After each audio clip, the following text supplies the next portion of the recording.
नमस्कार। आज हम मानव भूगोल में पढ़ेंगे मलिन बस्तियां या स्लम्स। मलिन बस्तियां सबसे पहले क्या है, किससे कहेंगे, इसकी क्या परिभाषा है। मलिन बस्ती नगर का प्रदूषण युक्त किंतु घना बसा हुआ क्षेत्र होता है जहाँ जो घर है वो रहने के योग्य न हो और पर्यावरण, नागरिकों के स्वास्थ्य और नैतिकता के लिए हानिकारक होता है, जिनको सामान्यतः मलिन बस्ती कहा जाता है। या ऐसे घरों की जहाँ प्रमुखता पाई जाती है या जो इतने निम्न स्तर के होते हैं कि वहाँ पर सुरक्षा, स्वास्थ्य और नैतिकता के कोई मापदंड नहीं होते हैं। अब यदि इनकी विशेषता करें कि मलिन बस्तियों की क्या विशेषता है, तो सामान्यतः मलिन बस्तियों की सर्वाधिक महत्वपूर्ण तथा सार्वभौमिक विशेषता है निर्धनता, गरीबी। मलिन बस्तियों में सामान्यतः अल्प आय वाले मजदूर, रिक्शा, तांगा या टैक्सी चालक या गांव से पलायित बेरोजगार जो मलिन बस्तियों में कम किराए वाले आश्रयों में निवास करते हैं। दूसरा, मलिन बस्तियां अधिकांशतः नगर के भीतरी भाग में या उद्योगों के समीप पाई जाती हैं। फिर तीसरा, कारखानों के समीप या खुली सरकारी या सार्वजनिक भूमियों को अवैध रूप से अधिग्रहित करके उन पर अनियोजित तथा अव्यवस्थित रूप से झोंपड़ी है, छप्पर है, टिन है, खपरेल आदि वाले घर बना दिए जाते हैं जहां असंख्य लोग रहने लगते हैं। इसे अनाधिकृत बस्ती के नाम से भी जाना जाता है। अब और चौथा, यदि मलिन बस्तियों में देखा जाए तो सार्वजनिक सुविधाओं जैसे सड़क है, शुद्ध पेयजल है, विद्युत आदि का पूर्णतः या लगभग अभाव पाया जाता है। जल निकास के अभाव में गंदा जल रास्तों पर भी फैला रहता है। एक या एक से अधिक परिवार एक ही कमरे में रहते हैं जिनमें स्नान घर या शौचालयों का अभाव पाया जाता है। ये सामूहिक और गंदगी से भरे हुए वातावरण में रहते हैं, जिसके कारण इनका स्वास्थ्य अच्छा नहीं रहता, जिसके कारण बीमारी और यहाँ मृत्यु दर भी अधिक पाई जाती है। मलिन बस्तियाँ पर्यावरण प्रदूषण के साथ ही सामाजिक प्रदूषण को भी केंद्र होती है, जहाँ शराब पीने, जुआ खेलने, चोरी, बलात्कार, हत्या जैसी अनेक सामाजिक बुराइयाँ पनपती हैं। इन गंदी बस्तियों में पनपने वाली बुराइयाँ केवल इन्हीं तक सीमित नहीं होती, बल्कि इसका प्रभाव बड़े क्षेत्रों या पूरे नगर पर पड़ना शुरू हो जाता है। तो ये सामान्यतः विशेषताएं पाई जाती हैं मलिन बस्तियां या स्लम्स की। अब मलिन बस्तियों के विकास के लिए कौन से उत्तरदायी कारक है भाई, जिसके कारण ये मलिन बस्तियां बनती हैं या इनका विकास होता है? तो देखा जाए तो मुख्य रूप से आर्थिक कारक भी है, सामाजिक हैं तथा राजनीतिक कारक भी है। जैसे सबसे पहले देखें तो औद्योगिकरण।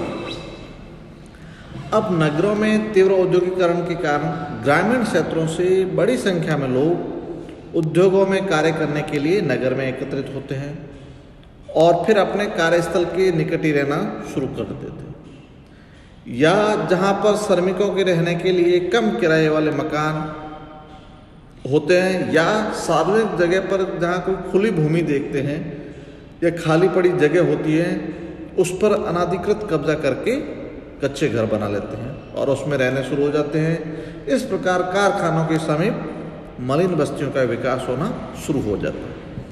अब दूसरा, निर्धनता। विश्व के अधिकांश देशों में नगर की गरीब जनता न तो नगर की ऊंचे मूल्य वाली भूमि को क्रय कर सकती है या मकान बनाने की स्थिति में नहीं होती है, न ही वो उच्च किराए वाले मकानों या सुविधा संपन्न मकानों का किराया देने में सक्षम होते हैं।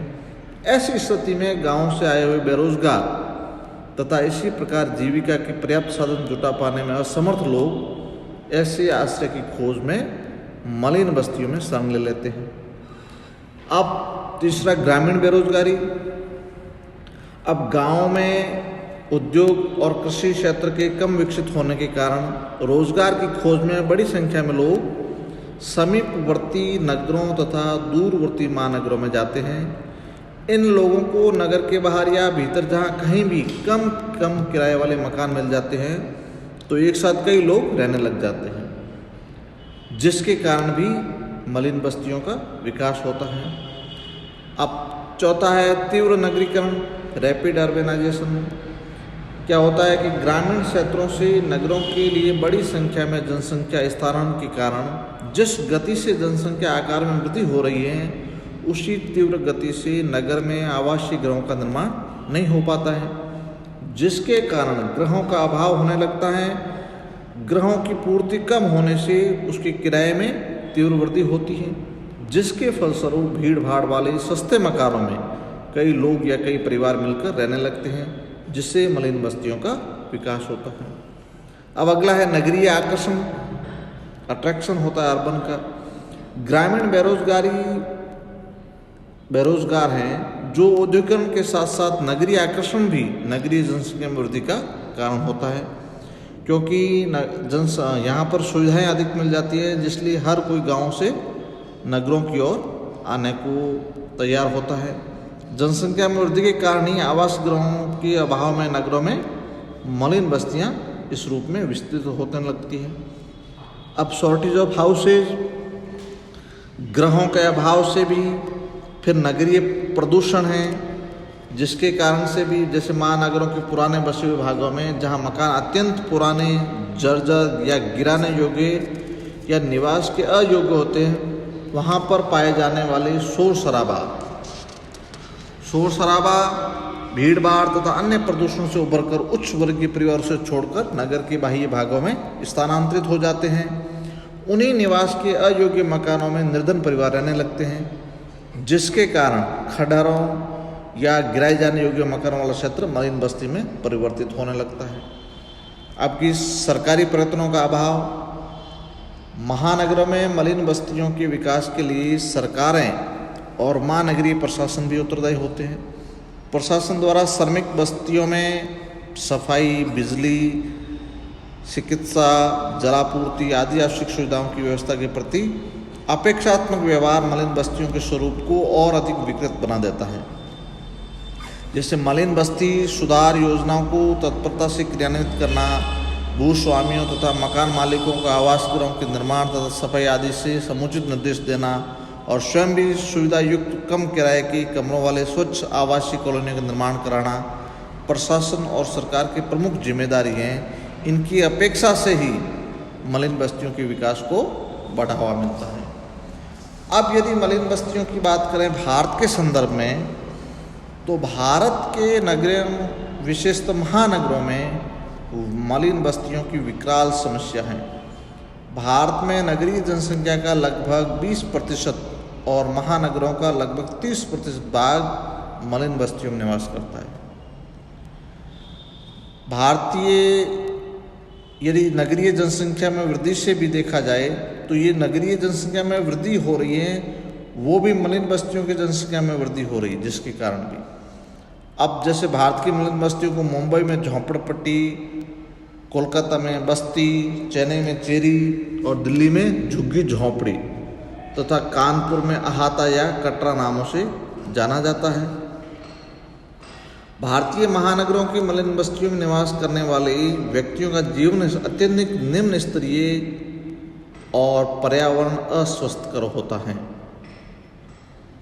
यहाँ पर निरक्षरता है, अकुशलता है, जिसके कारण सामाजिक बुराइयों जैसे शराब पीना, जुआ खेलना, चोरी, हत्या, ऐसे कई अड्डे बन जाते हैं, जहाँ पर इसमें प्राय जो छोटे छोटे बच्चे होते हैं वो भी इन गलत कार्यों में संलग्न हो जाते हैं और जिसके कई दुष्प्रभाव देखे जा सकते हैं। भारत में यदि मलिन बस्तियों के दुष्प्रभावों की बात करें तो इसमें स्वास्थ्य का ह्रास होता है, जैसे मलिन बस्तियों में सफाई है, शुद्ध पेयजल है, रोशनी का अभाव, प्रदूषित पर्यावरण, जिसके कारण यहाँ पर हैजा, मलेरिया, टीबी, श्वास रोग आदि सामान्य बन जाते हैं, जिसके कारण यहाँ मृत्यु दर अन्य भागों की तुलना में अधिक पाई जाती है।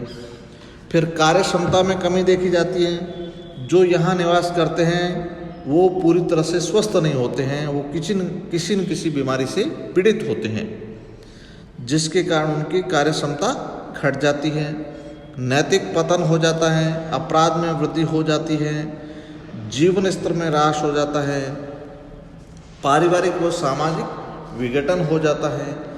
इस प्रकार की कई समस्याएं या दुष्परिणाम मलिन बस्तियों के देखे जाते हैं। धन्यवाद।